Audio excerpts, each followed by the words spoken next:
raketa balistike në fjalë u shkatrua në ajër, por a janë këto sinjalet e para të zgjerimit të konflikt në lindje dhe apo involvohet edhe Turqia në këtë që po ndodh atje? Flasim bashkë me një panel ftuarish, Sokol Brahaj nga Turqia është me ne dhe mu në kohë të duhur je këtu, Sokol. Faleminderit shumë.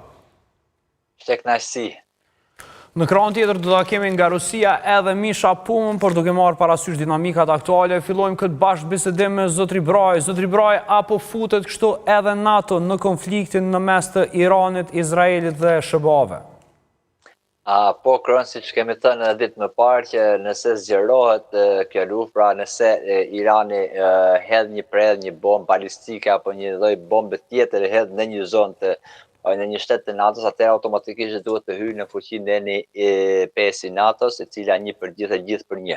Por tashmë kjo prononcime zyrtare kanë ardhur nga Ministria e Mbrojtjes turke, po ashtu një prononcim zyrtar me shkrim e ka bërë edhe drejtoria e komunikimit të presidentit Erdogan, e cila thuhet që ka ardhur në drejtim të Turqisë, por është eliminuar nga raketat nga mbrojtëse e NATO-s, pra dikun në mesdhe, e cila ende nuk kemi prononcime zyrtare që me të vërtet është nisur me dëshiren e regjimit të Iranit apo dikush tjetër e ka nisur atë, pra mos kemi një sabotazh në këtë temë. Gjithsesi, prononcime të tjera zyrtare për Turqinë kemi që ministri i punëve të jashtme zoti Hakan Fidan ka bërë direkt pas incidentit, ka bërë një telefonat dhe me kolegun e tina në Teheran, por ende nuk kemi prononcim zyrtar se çfarë është folur. Kron, nëse kështu vazhdojnë, nëse kjo vazhdojnë, atëhera me patjetër që edhe NATO do të jetë në Dhe nëse Amerika armatos kurdët në veri, Tiranit për luftë kundër Teheranit, a do të demaskohen mbas edhe do të dëmtohen marrëdhëniet mes Amerikës, Turqisë dhe NATO-s? A do të dëmtohen ato? Jo, nuk do të dëmtohen, sepse Amerika këtë ka bërë në Siri, ka bërë në Irak, ka bërë për vite, për dekada me radhë, po edhe Irani e ka bërë të njëjtin gjë, domethënë kundër Turqisë. Po marr shembullin e Sirisë edhe unë, ëh?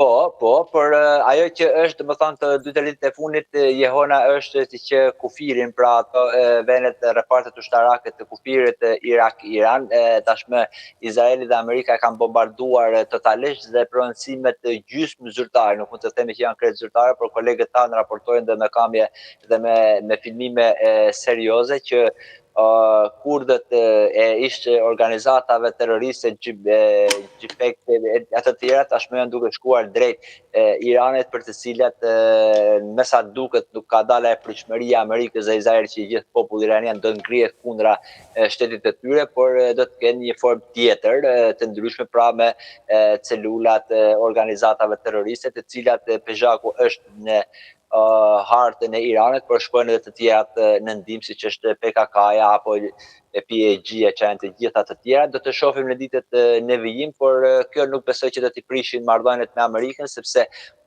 janë aleate dhe Amerikës i duhet Turqia, por ashtu edhe Turqisë i duhet Amerika, dhe në një kaos të tillë që ka përfshirë tashmë gjithë rajonin, Jehona do t'i interesojë Turqisë që të prishin marrëdhëniet me Amerikën, kur e përgjallën mendoj që nuk doll ajo, por nëse cënohet vetë territori i Republikës së Turqisë dhe sovraniteti i Republikës së Turqisë, pastaj Turqia nxjerr bën lëvizje të ndryshme, siç ka bërë në Irak dhe në Siri, ku ka bërë zona tampone për 20-30 km, 5 km, 50 km në vende të ndryshme, por marrëdhëniet me Amerikën nuk besoj që të dëtuar. Por zotri Braj, në qoftë se sot u tentua të goditej Turqia, një vend i fuqishëm, forca e dytë nëse nuk gaboj e NATO-s, a mund të amnistohen shtetet tjera, pra çfarë do ndodhë në të ardhmen? A ka ndonjë garanci që tash e tutje nuk goditën vendet si Vjena, Berlini apo ku ta diën?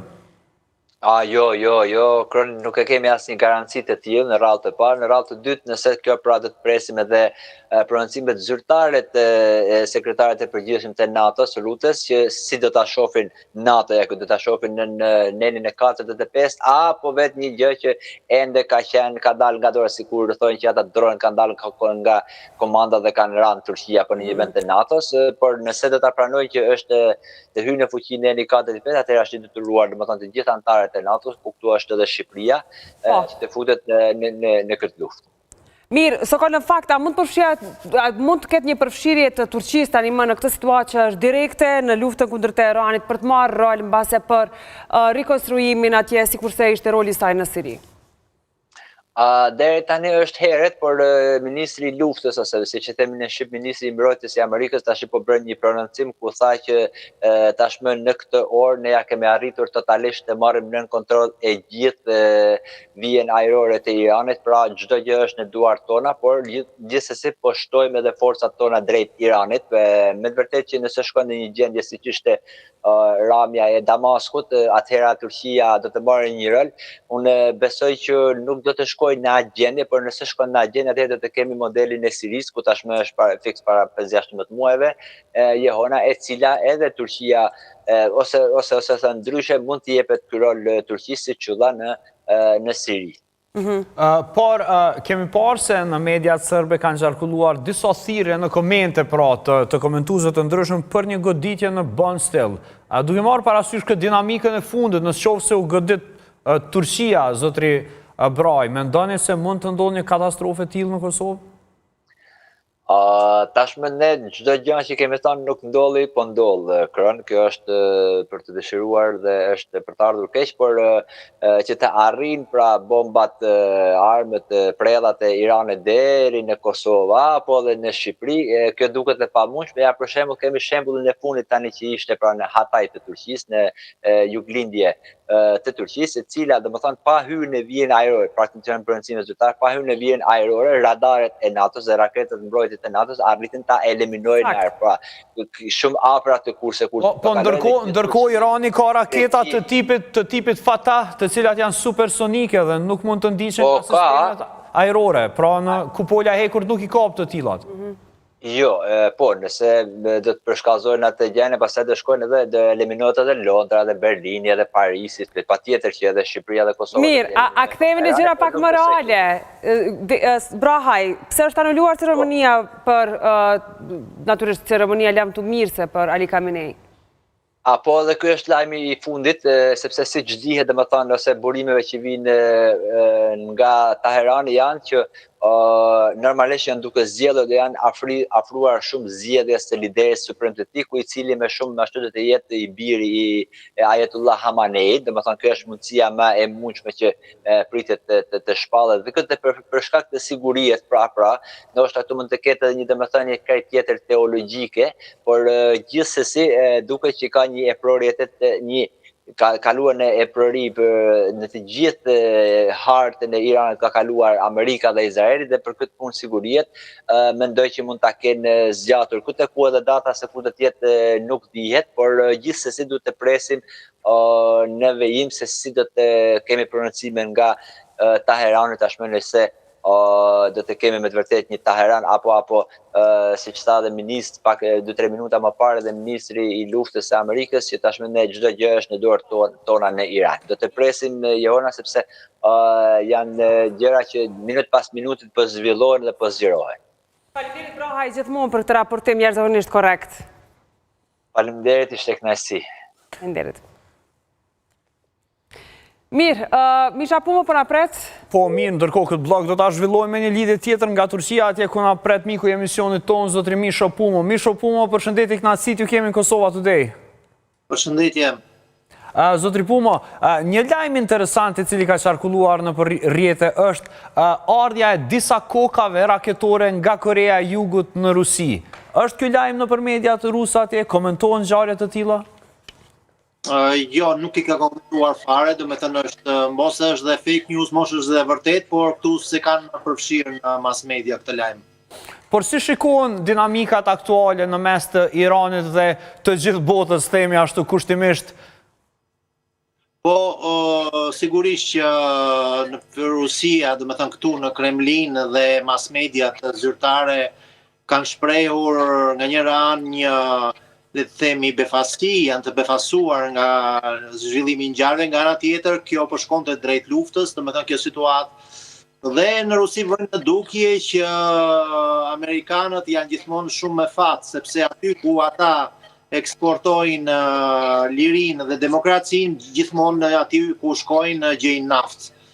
Kjo është, do me thënë, një shpoti që sigurisht tregon që të gjitha luftrat kryesore që bëhen në botë, jo vetëm nga Shtetet e Bashkuara të Amerikës, bëhen për të mira ekonomike dhe për, do me thënë, avantazhe ekonomike. Sigurisht që Gjiri Persik është një zonë nevralgjike me rëndësi botërore, ku kalojnë mbi 20% të gjithë trafikut të naftës botërore, dhe sigurisht që Shtetet e Bashkuara të Amerikës nuk mund ta lejnë këtë zonë pa ndikimin e vet.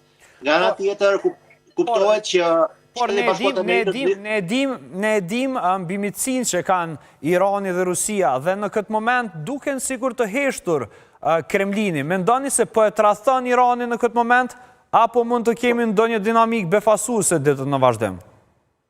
Po, do me thënë, pyetja është me vend, do me thënë, por nuk ka çfarë të tradhtosh, sepse nga njëra anë, për shembull, ka një aleancë, do me thënë, gjeostrategjike mes Rusisë dhe Iranit, por jo për të ndihmuar ushtarakisht njëri tjetrin. Kjo e para punës. E dyta punës, vetë Putini ka deklaruar mbas konfliktit të parë, kur Shtetet e Bashkuara të Amerikës dhe Izraeli sulmuan Iranin, Putini deklaroi që neve ju ofruam ndihmë Iranit, do me thënë dhe ju ofruam që të vinin në sistemet tona kundërajrore, t'i blenin, kuptohet, dhe Irani refuzoi duke deklaruar që neve kemi prodhimet tona, s'kemi nevojë. Dhe rezultati është i dukshëm. Gjithashtu, le të themi që nëse do flasim tashti me anën e logjikës, Rusisë në fakt deri diku i intereson ky konflikt. Mund të jetë paradoksale, por është vërtet Rusia është një nga fitimmarrësit e këtij konflikti për momentin, të paktën, sepse po rriten në kupë të qiellit çmimet e naftës, çmimet e gazit, po bëhet një kaos i përgjithshëm në linjën e mesme që është burimi kryesor si naftës ashtu dhe gazit. Po shtërrohen burimet, jo po shtërrohen, po kufizohen vendet që nxjerrin naftën dhe gazin, pra dhe çmimi anashkalohet. Përqendrohet vëmendja tek lindja e mesme dhe e afërt dhe nuk fokusohet aq shumë në Ukraina. Armatimet që do të mund të shkonin në Ukrainë, përfshirë dhe raketat Patriot shkojnë në drejtim të lindjes së mesme. Të gjitha këto janë fitimprurse për Moskën, që mund të nxjerrë dividendën e të ardhmen. Dhe duke marrë parasysh të drejtim të mbarimit të konfliktit në Ukrainë. Dhe duke marrë parasysh të gjitha këto që i përmendet të cilat i shkojnë për shtati Rusisë, mendoni se jemi më afër përfundimit të një marrëveshje me Ukrainën apo ndrojnë matematikat e gjithashtu ndrojnë edhe dëshirat e rusëve atje? Është problema që, do me thënë, lufta në Ukrainë është kaotike, nga njerë hesht, do me thënë, bëhen luftra pozicionale, nga njerë shkëmbime dronesh, vazhdojnë pastaj avancimit, tashti po vazhdojnë përsëri avancimi ushtrisë ruse. Ka të ngjarë që ngjarjet e lindjes së mesme mund të përshpejtojnë, le të themi, një zgjidhje për Ukrainën, pasi edhe Donald Trump është i fokusuar më tepër për lindjen e mesme dhe ka humbur në një farë mënyrë interesin për Ukrainën, për momentin. Pra i bie që apetitet ruse mund të përmbushen më shpejt? Mund të themi edhe kështu, do me thënë, apetitet, apo qëllimet, apo angazhimet e Rusisë, të kuptohet që sa më shpejt të mbaroj lufta, aq më leverdi të jetë për Ukrainën, sepse sa më tepër të zgjas ajo, aq më tepër do të rritin apetitet e Rusisë. Mirë, zotri Puma, faleminderit shumë për këtë paraqitje të shpejtë këtu në Kosova Today. Do të jemi së bashku në komentimin e dinamikave të luftës atje dhe gjithashtu dinamikave tjera gjeopolitike për ju mes të Kosova Today. Shkëputemi shumë shpejt dhe rikthehemi në Maqedoninë e Veriut atje